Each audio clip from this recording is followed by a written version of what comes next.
Why hello there, you lovely homosexual homo sapiens. I'm Rycam Productions and welcome to my quick review of Rocksteady's Suicide Squad Kill the Justice League video game. The reason as to why I'm making this a short one is because I published the last part of my Devil May Cry series review some weeks ago and was really burnt out by it. It was definitely the most work I ever put into a video, minus the animations, so go check that out after this if you want. It's complicated to even know where to start with this game, to be honest, but before I actually start, yes, I have played this game and been in its campaign because I don't like to jump on hate trains and like to experience games or things from an unbiased point of view. And it's extremely rare that I actually drop a video game, like I would always play it to completion or play the campaign to completion at least. But all I have to say is, why did I spend 60 quid on this game? Yeah, that's right. I think the price of a newly released AAA game is now 60 quid when it's been 50 for as long as I can remember. Looks like the games industry has given in to their inflation fetish now, huh? Well, I suppose there's dumber things to spend £60 on, like drugs or OnlyFans subscriptions or disgusting anime figures. Especially with the OnlyFans subscriptions, like just Google big boobs instead, dude, like come on. There was a lot of controversy and backlash surrounding this game until its release, and even more afterwards, mainly stemming from the fact that it's developed by Rocksteady Studios, the same company that developed the Batman Arkham trilogy, Batman Arkham Asylum, City, and Night, not including Origins because they didn't actually develop that one, but Origins I think is very underrated. City in particular is one of my favourite video games of all time. In fact, all those games are absolute masterpieces in my opinion, and they're still beloved even to this day. They're literally perfect in every single aspect, so you can imagine audiences' shock when Rocksteady's next game, titled Suicide Squad Kill the Justice League, was an online co-op Fortnite-esque looter shooter.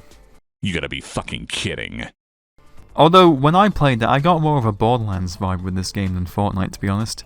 Don't get me wrong, it does have a bit of Fortnite sprinkled in there, but it's mostly just a blend of the Arkham games with some Borderlands features in it. It does have some Batman Arkham DNA in it, like the small attention to details, the fact that Brainiac's minions speak to each other, the audio logs you can hear in the menus, and the Riddler challenges make a return as well, and the overall map design. One praise that I've got to give this game is that the map of Metropolis itself is a pretty good map and was fun to traverse through throughout the whole game, but I can't help but feel like the map design was better in Arkham Knight and maybe even Arkham City as well.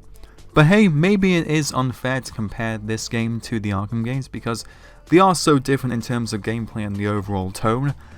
However, Rocksteady have gone ahead and shot themselves in the foot by making this game be in the same continuity as the Arkham games, and oh boy did they shoot themselves in the foot by doing so. This game does contradict and undo a lot of moments from the Arkham games, because now apparently there are two Deadshots in the world, one who's African American and one who's Caucasian, and the last one is an imposter apparently. Poison Ivy returns as a little kid to provide elemental enhancements to the squad's weapons, which basically means her death in Arkham Knight also meant nothing. The ambiguous ending to Batman Arkham Knight also means nothing now, because apparently since after being unmasked and leaving Gotham, he just chilled with the Justice League for a bit until Brainiac's invasion. The summarized plot of this game is that Brainiac's forces arrived in Metropolis and started turning all the humans into mutants, and he mind controls all the members of the Justice League minus Wonder Woman. So Amanda Waller, out of desperation, rounds up Harley Quinn, King Shark, Captain Boomerang and Deadshot to kill them and stop Brainiac.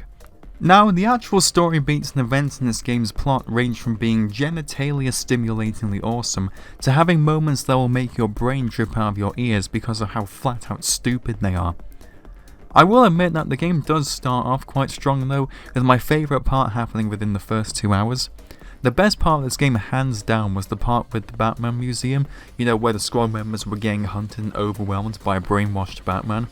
It was great. That felt like you were just a random thug in the Predator sections in the Arkham games, so I'll give them credit for that one. The Batman Museum was a great location too, because it reminded me of games that I would much rather play than this one. This game even starts off with a shot-for-shot recreation of Arkham Asylum's introductory cutscene, which I admit was a nice homage for returning fans. But one complaint that I had with the game's plot is that it is stuffed to the brim with Deus Ex Machinas. For example, Harley is about to be killed by Batman. but the Flash saves her.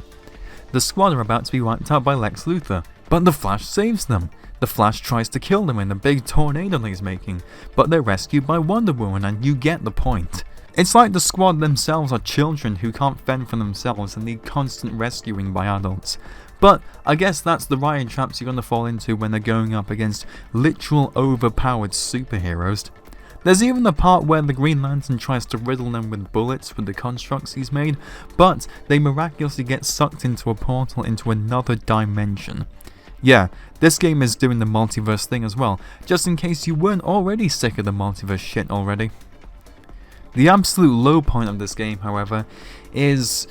yeah, let's talk about it. The giant bat elephant in the room, and that is Batman's death. Now, I get that Batman had to die, but there are about a billion better ways to do it than what happened in this game. Harley just headshots Batman on the bench, and that's it. Are we done with your bad stand-up routine? Almost.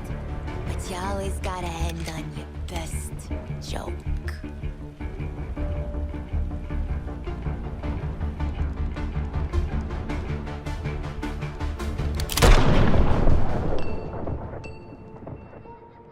My disappointment is immeasurable, and my day is ruined. Bear in mind that this is the same Batman and Harley as the ones in the Arkham games, and it wasn't even the conclusion to a boss fight with him either. It was just to get Superman's attention, which just rubs salt into the wound even more, like goddamn. Let's just say another scenario I come up with: if Batman broke free of Brainiac's mind control and, I don't know, sacrificed himself to stop Brainiac, that would have been way better. Hell, Batman choking to death on a peanut would have been a better death scene than this. This scene is almost meta in its dialogue as well. Bet you didn't think it'd be me at the end, huh, Bats? No, Harley. Absolutely no one did. One of the world's finest heroes. Snuffed out by this. Yeah, I know, Superman. God, it's ludicrous. What stings the most as well is that that's not actually how the campaign ends either.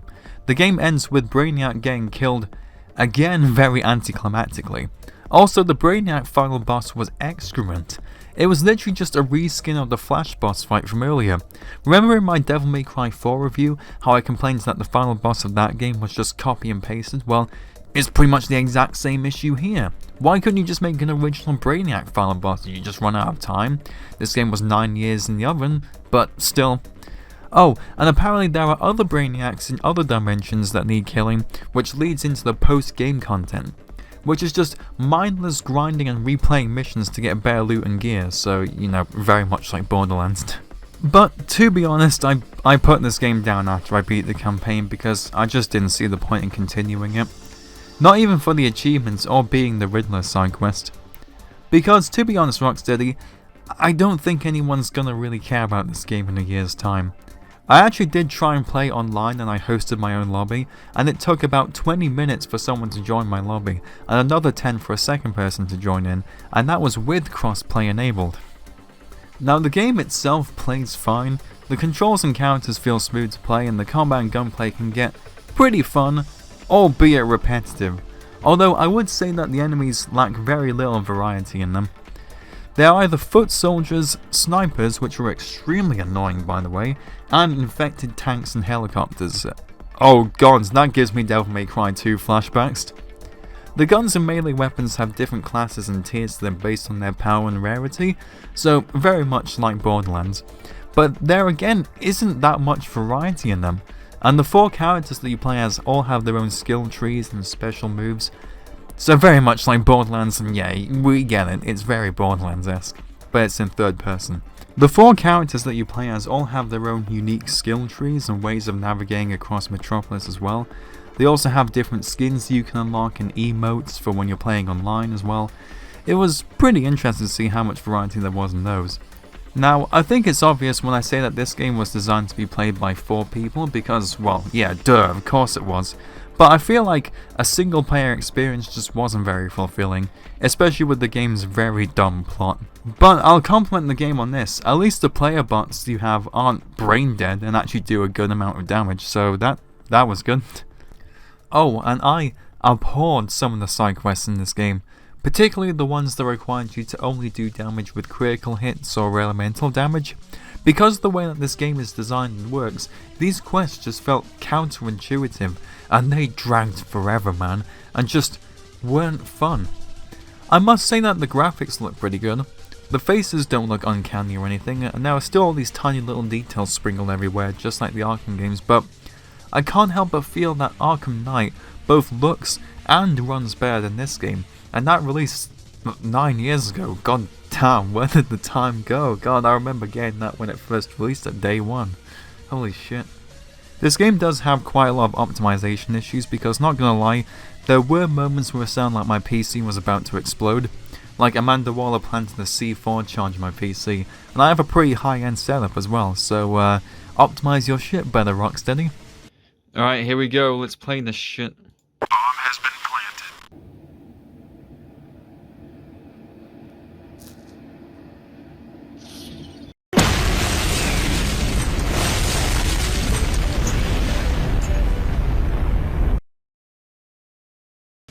One final aspect I have to mention is that the game is actually quite funny.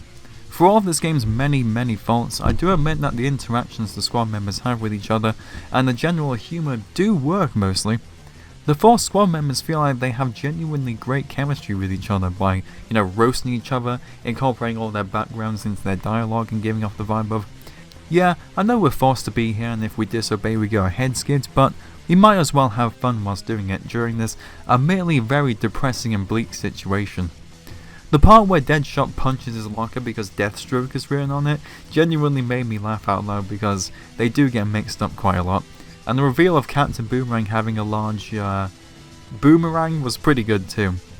Although I do feel as if the humour can be pretty forced sometimes though.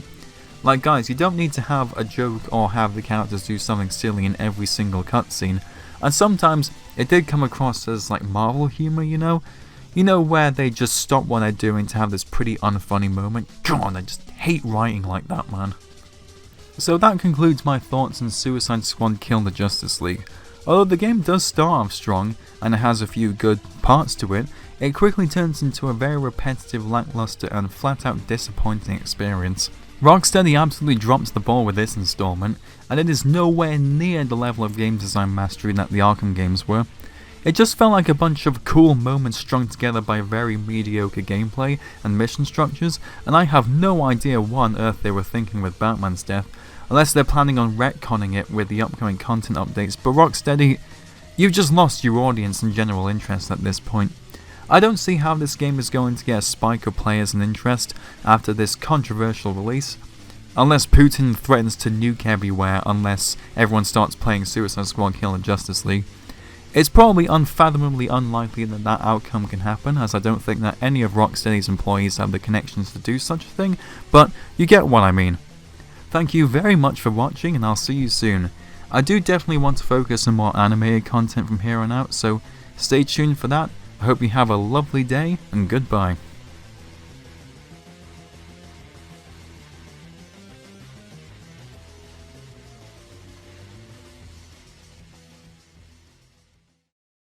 Oh, and the tribute towards Kevin Conroy at the end was pretty heartfelt. It was a nice cherry on top of this shit cake, I'll tell you that much. Rest in peace, Kevin Conroy.